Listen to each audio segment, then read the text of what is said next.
Hello everyone, इसमें हम लोग एक्यूट पैथोजेनिक मेनिंजाइटिस के बारे में बात करेंगे। एक्यूट पैथोजेनिक मेनिंजाइटिस किस वजह से होता है, कौन कौन सी एज ग्रुप में कौन कौन सा बैक्टीरिया अफेक्ट करता है एंड उसका प्रोग्नोसिस क्या रहता है, वो सब डिस्कस करेंगे। First is acute pathogenic meningitis. Acute अभी अभी ऑनसेट हुआ है, यूजुअली ऑनसेट है, and pathogenic means pus formation हो रहा है, पस फॉर्मेशन।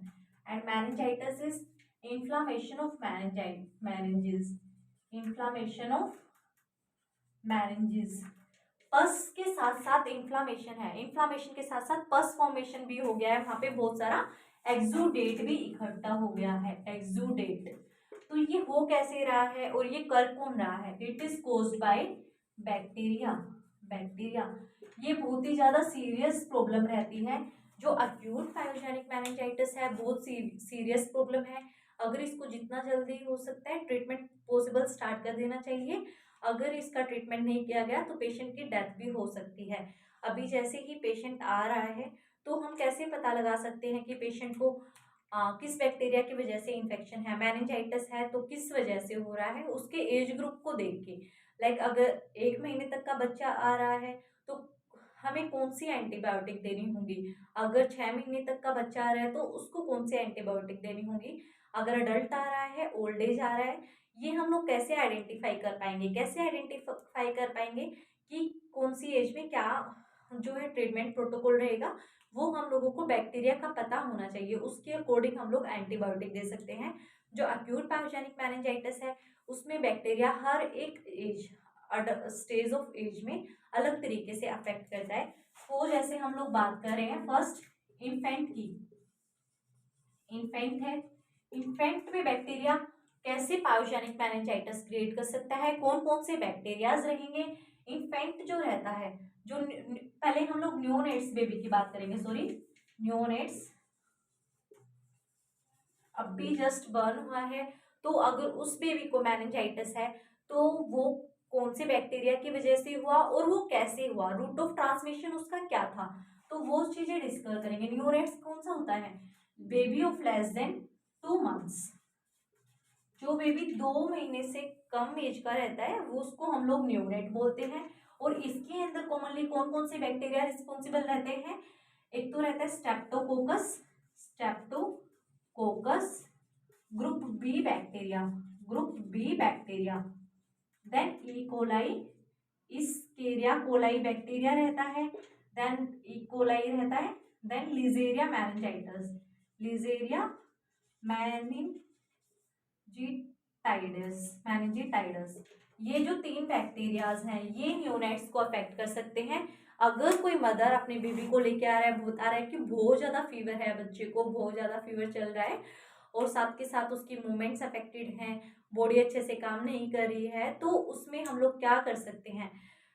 एक क्या रहता है, एक प्राइम सिम्टम रहता है stiffness of neck.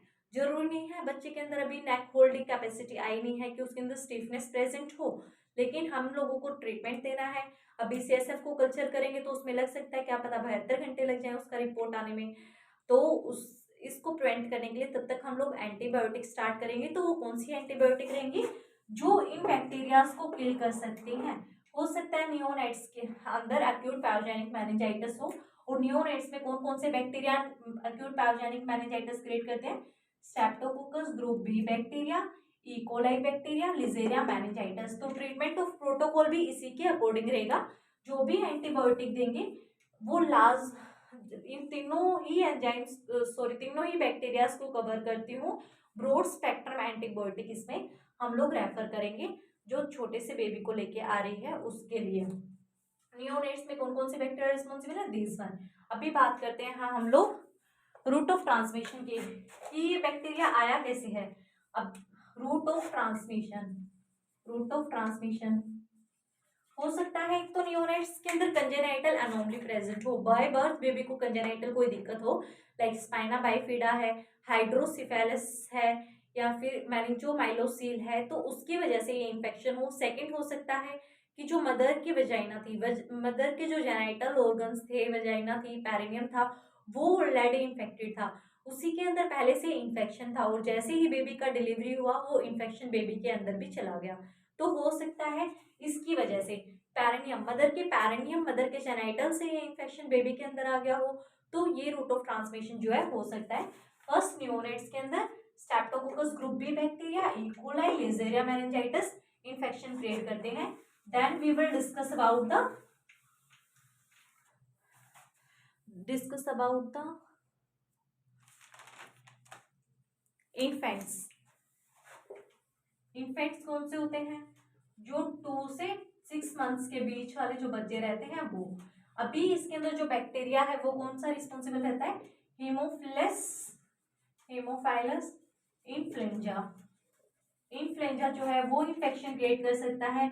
Second one रहेगा न्यूमोनिया कोकाई बैक्टीरिया हो सकता है, और स्ट्रेप्टोकोकस न्यूमोनिया,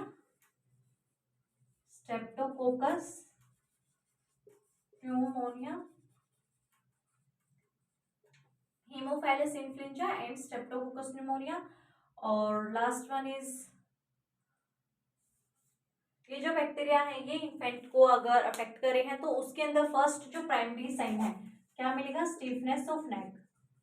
स्टीफनेस ऑफ नेक, जैसे ही बेबी को लेके आ रहे हैं उसको हाई फीवर है तो हम लोग उसके नेक से आइडेंटिफाई कर सकते हैं। बिल्कुल नेक बहुत ज़्यादा रिजिड मिलेगी, अनेबल टू बेंड, जो पेशेंट है वो उसको बेंड भी नहीं कर पाएगा, तो उसमें क्लिनिकल फीचर रहेगा स्टीफनेस ऑफ नेक। और जो इन्फेंट्स को जो बैक्टीरिया इन्फेक्ट करे हैं that is haemophilus influenza, streptococcus pneumonia and last one रहेगा